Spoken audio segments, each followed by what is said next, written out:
মানে family team আসলে যেন নিজেরা নিজেদের মতো এনজয় করতে হবে, কেউ কারোর প্রতি ডিস্টার্ব না হয়। আর একটা ব্যাকপ্যাকারদের জন্য আমরা একটু খুব লো প্রাইজের পড হাউস জোন করছি আলাদা, সেখানে ওরা এসে ওই জোনের ভিতরে ওরা নিজেদের মতো আড্ডা মারে। পুলের সামনে আমাদের একটা গ্যাদারিংয়ের জায়গা আছে, জুস কর্নার আছে।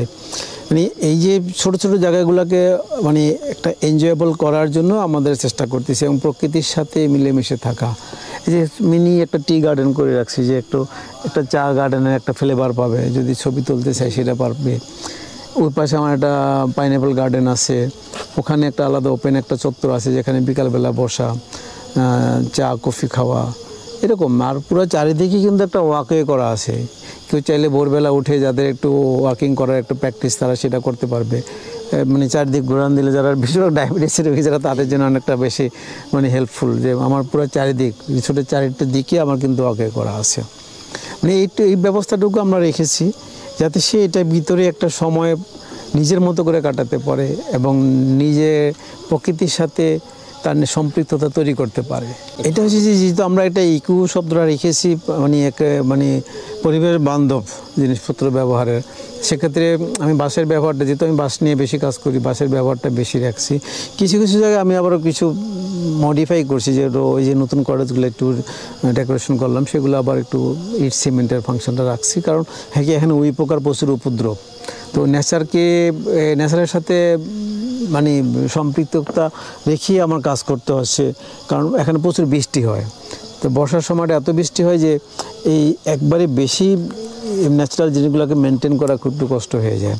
তো সেক্ষেত্রে আমরা কিছু মডিফাই করতেছি, কিন্তু এটার লুক, এটার কালার, এটার টেক্সচার নেচারের সাথে মিল রেখে। আমি অনেক জায়গায় দেখা যাচ্ছে যে আমি গাছ না কেটে গাছের মতো শেপ দিয়ে আমি খুঁটিগুলা করেছি।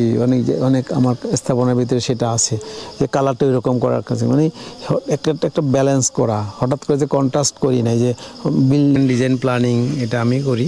আচ্ছা আচ্ছা, যেহেতু আমি একজন ক্রিয়েটিভ পারসন, তো আমি সেই হিসাবে আমার যতটুকু ক্রিয়েটিভিটি আছে এবং এর যেহেতু ইকো ফ্রেন্ডলি, ইকোর বিষয়টাকে মাথায় রেখেই মূলত এই কাজটা আমি করি এবং এটাকে আমার স্বপ্ন যদি বলি পুরোটাই আমি এখানে বাস্তবায়ন করার চেষ্টা করি। জি, আমার কাছে মনে হচ্ছে মানে শ্রীমঙ্গল সহ কমলগঞ্জের মধ্যে সবচেয়ে সুন্দর এবং ব্যয়বহুল একটা রিসোর্ট হচ্ছে এই আপনাদের অরণ্য নিবাস রিসোর্ট। এটা আসলে আমরা যখন কাজ করি এক একজন এক এক মোটো নিয়ে এক এক মুডে কাজ করে। এখন আমারটা সবচেয়ে সুন্দর সেটা আমি বলতে পারবো না, কিন্তু এটা আমার কাছে লাগতেছে হতে পারে, এটা আপনারা বলতে পারবেন বা যারা এখানে ভিজিটর আসে বা গেস্ট আসে তারা বলতে পারবে। যেহেতু আমি এখানে মানুষ একটু মানে শহরের ইয়ার থেকে, যান্ত্রিকতা থেকে একটু নীরব জায়গা, প্রকৃতির কাছে টাচে থাকার জন্য আসে। তো সেক্ষেত্রে সেই জিনিসটাই আমি রাখার চেষ্টা করি, প্রকৃতির ভারসাম্য, প্রকৃতির সব কিছু ঠিক রেখে মানুষকে একটু বসবাসের একটা ব্যবস্থা করে দেওয়া। আর চারিদিকে কিন্তু শোনা যাচ্ছে মানে পাখির ঝিকিরমিকির শব্দ। হ্যাঁ, ওই জিনিসটাকে আমরা বরাবরই রক্ষা করার চেষ্টা করি। তো আরও এক্সটেনশন হচ্ছে, আমাদের পুল বিলাটা হচ্ছে, যেহেতু এটা একটা ডিমান্ড যে প্রাইভেট পুল সহকারে, সেটা আমার লাস্টের দিকে হচ্ছে। সেইগুলো আমার মূলত হানিমুন কটেজ হিসেবে আমরা এই জোনটাকে আলাদা জোন করতেছি। আর এগুলো আছে সবগুলোতেই, কমন পুল তো আছেই, সবার জন্য কমনভাবে এসে থাকার একটা ব্যবস্থা করা আছে। ক্যাম্প ফায়ার করার জন্য ফায়ার পিট বানিয়ে দিছি, বারবিকিউর আলাদা জোন আছে, মানে আবার সামনে বসার জায়গা আছে আলাদা, একটা আমার রেস্টুরেন্ট হচ্ছে আলাদা। মানে এক একটা গ্রুপ এক একটা জায়গায় এনজয় করার মতো ব্যবস্থা করে দিচ্ছি, যে এক জায়গায় কোনো কারণ ডিস্টার্ব না হয় সেই ব্যবস্থা। ঠিক আমাদের রেস্টুরেন্ট, এখানে আমরা খাবার সার্ভ করি গেস্টের জন্য আর কি। যদি গেস্টের খাবার অর্ডার থাকে তাহলে আমরা এখানে সার্ভ করি। এটা আমাদের রেস্টুরেন্ট। হ্যাঁ, জি জি, এটা রেস্টুরেন্ট। আমাদের দুইটা রেস্টুরেন্ট, এটা হচ্ছে কি বড়, এটা গ্রুপের জন্য আর কি। বেশি যদি গেস্ট থাকেন তাহলে আমরা এখানে খাবার সার্ভ করি। যদি বেশি আমার হ্যাঁ, এইখানে আমরা সার্ভ করি ব্রেকফাস্টগুলো। আমি যখন ছিলাম এই জায়গায়, তখন এই জায়গায় মানে আর কি ব্রেকফাস্ট, লাঞ্চ, ডিনার সবগুলো এই জায়গায় এখানে আর কি করা হয়। আর নিচে আর একটা রেস্টুরেন্ট আছে আর কি, ওই জায়গায় আর কি এগুলো দেওয়া। তো এখানে আছে তো মাটির প্লেট দিয়ে আমরা গেস্টকে খাবারটা সার্ভ করি, এখান থেকে আমরা সার্ভ করি। আবার এখানে আমরা যেখানে গেস্ট বসে এখানে আমরা এখানে মনে ইয়ে করে আমরা ইজিলি সার্ভ করতে পারি। এটাই। আর এখানে বুফেও মানে দেওয়া হয়, এখানে মানে খাবারগুলো সাজানো থাকে। এখানে বুফে সিস্টেম আছে। হ্যাঁ, বুফে সিস্টেম আছে, এখানে খাবারগুলো সাজানো থাকে। যেমন গেস্ট আসছে আর কি, ওনারা নিজের মতন করে নিয়ে খেতে পারে।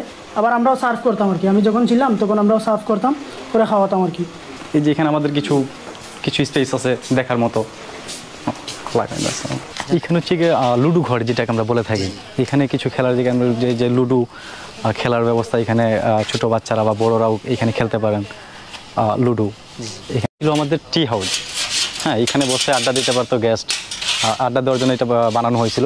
পরে নেক্সট টাইম হচ্ছে কি যে আমাদের সিঁড়িটা নষ্ট হওয়ার কারণে এটা আমরা মানে ব্লক করে দিয়েছি, যার কারণে এটা একটু রিস্ক হয়ে যাচ্ছে গেস্টের জন্য, এটার জন্য আমরা ব্লক করে রেখে দিয়েছি। এটা আগামীতে আমরা চেষ্টা করছি এটা ঠিক করার জন্য, এটা আসলে হয়ে যাবে কিছুদিনের মধ্যে আর কি। হচ্ছে গিয়ে বাচ্চাদের জন্য আর কি কিছু প্লেগ্রাউন্ড, ছোটো বাচ্চারা যারা আছে তারা ওরা এখানে এসে খেলাধুলা করে, এনজয় করে আর কি বাচ্চারা।